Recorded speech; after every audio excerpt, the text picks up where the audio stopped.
How to send videos with ManyChat. So first, go to your account and then just click on automation here at the left side, and then just open up one of your automations or just click on new automation.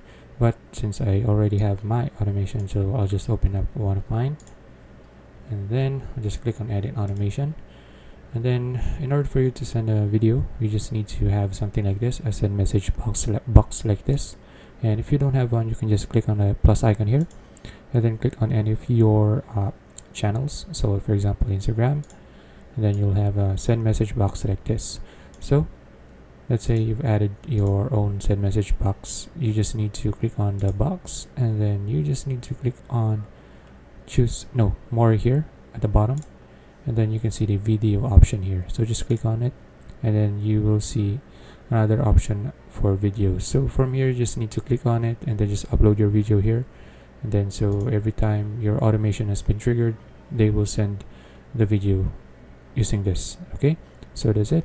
If you found this video useful, please like and subscribe for more videos like this. See you in the next one.